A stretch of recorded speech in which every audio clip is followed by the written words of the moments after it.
महाराष्ट्र में बड़ा सियासी उलटफेर, शिंदे की राह पर चले अजीत पवार।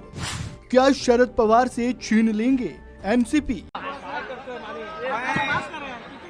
अजीत पवार और उनके सभी सहयोगी उनका स्वागत करता हूँ। गति से भागेगा।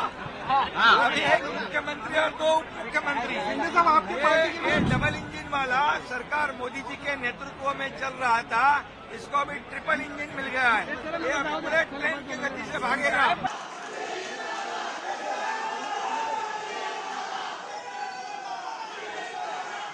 मी अजित अनंतराव पवार गांभीर्यपूर्वक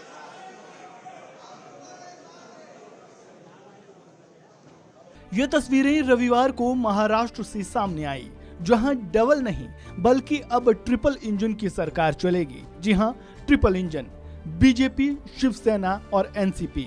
शरद पवार के भतीजे और एनसीपी नेता अजीत पवार महाराष्ट्र के डिप्टी सीएम बन गए हैं। महाराष्ट्र की सियासत में उलटफेर रविवार को देखने को मिला। अजीत पवार ने एनसीपी का हाथ छोड़ बीजेपी का दामन थाम लिया।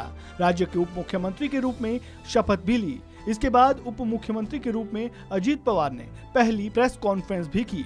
इस दौरान शरद पवार को अजीत पवार ने सीधी चुनौती देते हुए कहा कि वे एनसीपी के सिंबल पर ही चुनाव लड़ेंगे। इस पर एनसीपी प्रमुख शरद पवार ने क्या कुछ कहा, सुनिए। आपकी पार्टी विपक्ष में रूलिंग में नहीं हो सकती, तो शिवसेना का हुआ वही एनसीपी का होने जा रहा है। भाजपा की ये खेली है या पवार साहब ने जो गुगली की बात की थी कुछ दिनों पहले, ये गुगली नहीं, ये राहुल है। ये कोई ऐसी छोटी बात नहीं। पार्टी के कुछ लोगों को ये जो प्राईम मिनिस्टर फायलेटिंग स्टेटमेंट ज्याचा उल्लेख मी केला की त्यांनी एनसीपी त्यांच्यावर भ्रष्टाचाराचे जे आरोप केले त्यातून आमच्या काही सहकाऱ्यांची मुक्तता करण्याची मोलाची कामगिरी त्यांनी केली। हा या गोष्टीचा। वहीं बीजेपी में शामिल होने के बाद अजीत पवार ने कहा कि वे आगामी लोकसभा चुनाव पीएम मोदी के नेतृत्व में ही लड़ेंगे।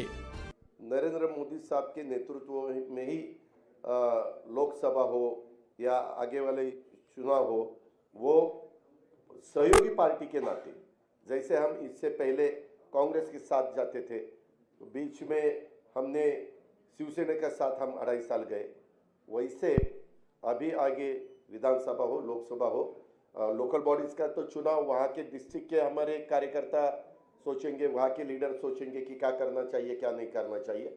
लेकिन स्टेट के और देश के जो चुनाव है उसके बारे में हम साथ साथ जाना चाहते हैं, और इसीलिए महाराष्ट्र के डेवलपमेंट के लिए और देश और मजबूत होना चाहिए और आगे जाना चाहिए। जो कुछ आज थोड़े बहुत प्रॉब्लम होते हुए वो सॉल्व करने के लिए भी सबने एकजुट होके उसका मुकाबला करना चाहिए। इसी माध्यम से हमने सबने मिलके ये डिसीजन लिया है। पार्टी के नाते हमने ये डिसीजन लिया है, और ये होते हुए पूरे विधायक हमारे साथ है, मेंबर ऑफ पार्लियामेंट हमारे साथ है, बाकी के पार्टी के वर्कर हमारे साथ है। इसीलिए आज मैंने डिप्टी चीफ मिनिस्टरशिप का ओथ ली। बाकी के हमारे सीनियर नेता और नया भी कुछ लोगों को हमने आज तक इस गवर्नमेंट में लेडी को प्रतिनिधित्व नहीं था। आपको बता दें कि रविवार को एनसीपी नेता अजीत पवार ने 17 विधायकों के साथ बीजेपी का दामन थामा और राजभवन में डिप्टी सीएम पद की शपथ ली। वहीं एनसीपी नेता छगन भुजबल, दिलीप पाटिल, हसन मुश्रीफ, धनंजय मुंडे और धर्मराव सहित कुल 9 नेताओं ने मंत्री पद की शपथ ली। इस खबर में फिलहाल इतना ही। ताजा अपडेट के लिए बने रहिए वन इंडिया हिंदी के साथ।